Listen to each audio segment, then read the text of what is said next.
So I've been on this planet for 22 years, and in that time, I've collected a few medical issues. None that are too serious, in my opinion, like they don't typically change my day-to-day life, and they're not chronic or debilitating illnesses. Just small things that slowly get more annoying when you have to start paying for healthcare. I figured that maybe me talking about my experiences might make a good video, and that it would be nice to collate them into, I don't know, an anthology of issues, if you would. I'm going to be covering allergies, asthma, operations, and braces in this video, so if any of that medical talk will make you uncomfortable, please click off now. But before we get into the stories, let me quickly tell you what I'm drawing in the background. This is a page for my webcomic Keys of Corruption. Page 2 to be specific. In a world where only 1% of the population is born with special powers called keys, distressing things start to happen to Rose Kingley when her mentor dies. This sets into motion a dangerous chain of events that will change Rose's life forever. If this sounds like your thing, I'll have a link tree in the description where you can find all the platforms it's posted on. So my first major medical story is actually me having an operation on my feet. For context, I had been toe walking from the ages from about 3 to 10 to 11. For those who don't know what toe walking is, it's basically when a kid only walks on the balls of their feet. It's very common amongst autistic people, but in my case, it's because my Achilles tendon didn't grow with me.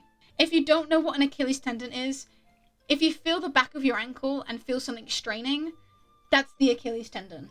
So growing up, I physically was unable to put my feet down, doing anything. No amount of physical therapy or casts were helping.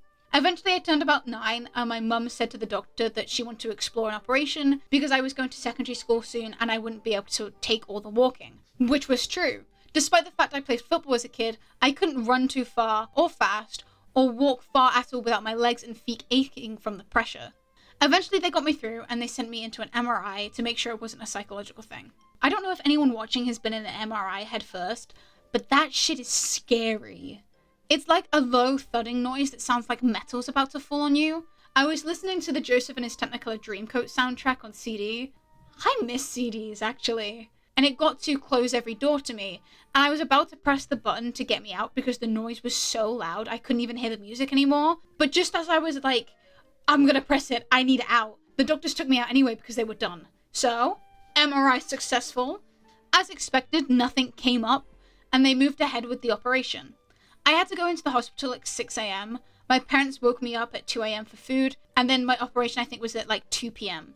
I asked for laughing gas because the amount of blood I had to have taken over the months of this getting arranged was insane. Like, who loses blood 3 times? However, because I had the gas, they told me to count back from 10. And I got to 2, and it was not affecting me at all. And my mum was like, okay, take a deep breath. And I did. I conked out instantly. Like, I was competitive, and I wanted to get to 1 and be like, it's not affecting me. And the doctors knew that. And so did my mum. And that's why they did it. When I came back around, it was honestly like I had blinked, and I was in this white room with another patient in a bed next to me. Now, apparently the doctors told my mum that when I woke up, I panicked and didn't know where I was. And that's not true. What happened is infinitely stupider. I had woken up, and I was like, oh wow, I don't feel anything. This is great. I looked around the room. There was a nurse who came to check up on me and then disappeared, clearly going to get my mum. And I was like, damn, my leg's itchy. Let me lift it up to itch it.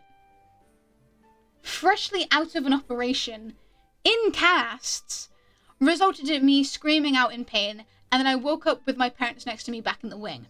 I don't remember how bad the pain was, but I do remember the pain from the next day.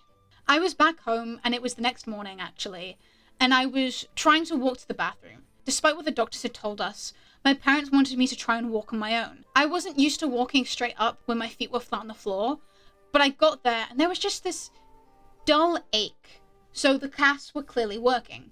My dad let me walk, and you know how parents pretend to be with you when you're learning to ride a bike, but when you look back, they're halfway down the street? He tried to do that, but because the casts were freshly done, they were still very rounded.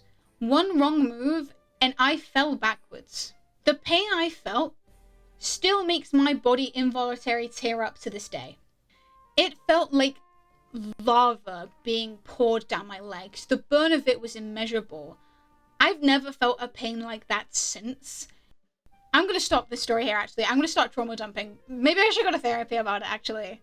Anyway, 4 months in casts, and a further 4 months not doing any strenuous exercise, I was back to playing football, and I can now put my feet on the floor properly. It's funny, really, because my feet are two completely different textures. The heels of my feet are really soft, but the balls of my feet are hard as fuck. It's hilarious. Oh, another hilarious part was when I had to get my casts off. My legs straight up looked like Gollum. My calf muscles had completely wasted away because I wasn't using them. And then my mum forced me to walk up a hill in the dead of winter in the rain. Oh, what a memory. The next couple of stories are short and sweet because they really didn't last too long and aren't as heavily complicated. When I was 15, I got braces. I had a really aggressive overlapping front teeth, and my dad was like, if you want them fixed, just say you feel insecure when you smile. And I was like, I kind of do, and I'm really glad that I got them now. Essentially, when I went in, I got those fixed, and I found out that I had a 0.5 centimeter overbite. So I had to have the rubber bands. And I did not wear those bands. They were a pain to put in, and mostly because they always snapped whenever I was talking, and I talk a lot. I don't know if you've noticed. So I just didn't wear them. And because I didn't wear them, the overbite never went down. And they suggested operating on me, and they would have to take out the 2 back teeth and moving my whole jaw backwards. And this was 3 months away from my year 11 prom. And given the trauma of the last story, I didn't really want to get my teeth removed. So I opted out, and they removed the braces the next session since my teeth were perfectly straight. Other than the straight teeth, I did end up having a slight speech change. I used to love running my tongue over my braces, and I was doing that every day for 5 months. So you can imagine that I scarred my tongue a little bit in the process, which has caused me to have a little bit of a lisp. Now, I don't know if lisp is the right words, but you can hear sometimes in my videos I slur together words, and that's what this is. My braces did that to my speaking. You are never going to be able to hear me speak the same way, especially not for the rest of this video. Speaking of never being the same again, I have allergies. We're just moving straight on to the next story. Specifically, I have a peanut and a hazelnut allergy. I think chestnut is in there somewhere, but I really can't remember because I don't have the medical letters on hand. But I've known that I've had a peanut allergy for a very long time. When I was a kid, I was helping my mum put out mixed bird seeds in the garden. And then I became itchy all over my arms and my wrists, and like bubbles started to appear. That's the first time I had an allergy rash. And over the years, I've avoided it as much as possible until I was in year 11. So I was in triple science, which essentially means I took an extra GCSE exam to get 3 individual science grades instead of the combined 2. Because of this extra grade, we had to do extra work, so we had to go in for twilight sessions, which were sessions at the after school after the day was officially done. In these twilight sessions, people would bring in cakes to share while we had an extra hour of work. One night, someone gave out brownies, and I was hungry, so I started scranning that thing down. And I got about halfway through it when I felt my entire mouth tingle and my throat close over. Now at this point, I've never eaten a peanut before, but I just knew. So at this point, I'm staring at this half-eaten brownie for a good minute when someone on my table asked if I was okay. And I was like, I think I'm having an allergic reaction. And I took my inhaler, not because I thought it was going to work, but because I knew if I didn't, I would panic myself into an asthma attack. And that, on top of having an allergic reaction, would not have been good. I could still breathe, it just felt like my throat had expanded way too much. It was swollen. And I didn't tell the teacher.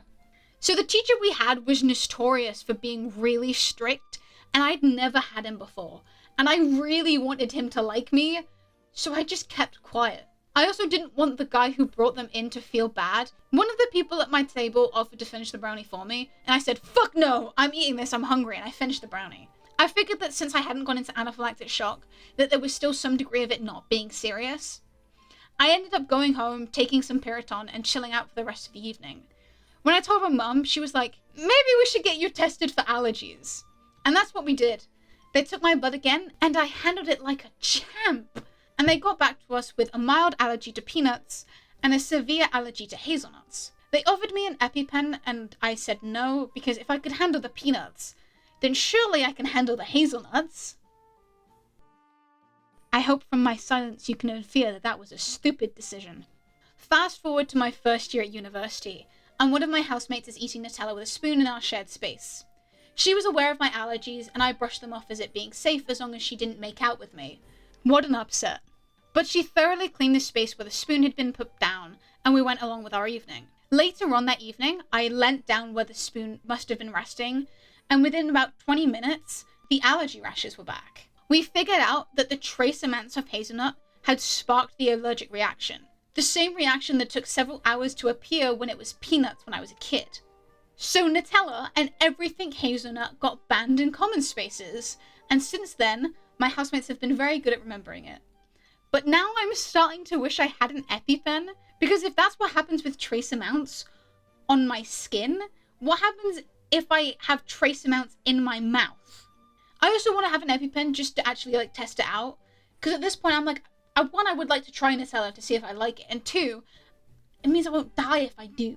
I'm not gonna do that because that's stupid and I don't have an EpiPen, but sometimes you gotta think about it. So as you might have gathered, I'm also asthmatic. I know, I'm totally lucking out with these genes. But I didn't know I was asthmatic until I actually had an asthma attack as a kid. Now, most of this story is a retelling from my parents' perspective, because I don't remember any of it. All I remember is being in the ambulance. Go figure. Apparently one day my brother was super sick, and I had just started falling to the ground, gasping for breath. I'm a second child and very slightly dramatic, so my parents just figured I was doing it for attention. It wasn't until about an hour or two later, when I was still doing it, that they took me to their local GP. Immediately they told them I was having an asthma attack and called the ambulance. Being in the ambulance, like I said, was all I can remember. I remember the sound of the siren piercing my head, and the way that the stretcher was moving around the room, and my mum forcing the mask on my face, which I think was being pumped with the blue relief inhaler. The next thing I remember is waking up with my dad next to me in a small area which I could have sworn looked like a toilet cubicle. The more I think about it, the more it was definitely just like a curtained off section in a ward with the curtains that happened to be green, but it looked like a toilet cubicle. This was the first and last attack I've ever had.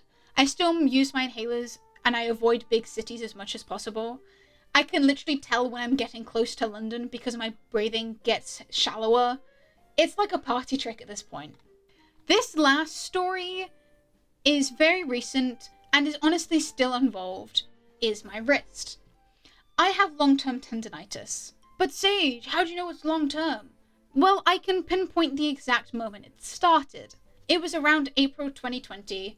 Obviously the world was in lockdown and I didn't have a desk in my room. So I sat in my bed, drawing my OCs and writing on my iPad. The angle that my wrist was at made it strain. Very badly. And because I made no moves to stop doing it that way, my wrist was straining for a couple of months before I got a desk. But at that point the damage had already been done. But I didn't care. I didn't want to do art full time, I wanted to be an actor. 5 years later, things have changed, and now I'm on my way to hopefully becoming a comic artist. But the wrist issues are still there. Sometimes it gets so bad that I physically am unable to pick anything up. Like, no matter how much I wedge my hand under something to leverage it up, I have no power and no control. It got so bad that this year I went to a doctor to try and see if it was carpal tunnel or tendinitis. As morbid as this will sound, I wanted it to be carpal tunnel so that I could just have an operation and that it would be okay. But luck isn't on my side, and it's tendinitis. The doctor said that it specifically could also be being made worse by the fact I have a ganglion. It's basically this fluid pouch in the joint of my wrist, and the doctor said it's taking up space where my tendons should be, so that could be compressing them as well. I tried to see if I could get an operation on the ganglion. Unfortunately, the NHS don't fund them anymore, since the ganglion doesn't kill people, which is fair, but then I tried to go private, and they wouldn't do it either. As it stands, the date of writing this, my tendinitis hasn't flared up for a few months, though I am starting to feel the build-up again. All I can do is really strengthen my wrist, which sucks because I need my wrists to do my job, and I really can't afford to waste time not using them. So I'm kind of in a little bit of a limbo about what to do with it. I'm sorry this video ended on such a depressing note, actually. I thought this would be a fun video to make since I didn't think I felt so deeply about some of my issues, but I guess I do. Gonna have to talk about this to a therapist now as well. Until then, please make sure you like if you've enjoyed this and subscribe if you want to hear more of me. And take care of yourselves. If there's anything you've learned about this video, is that you should take care of yourselves the minute something happens.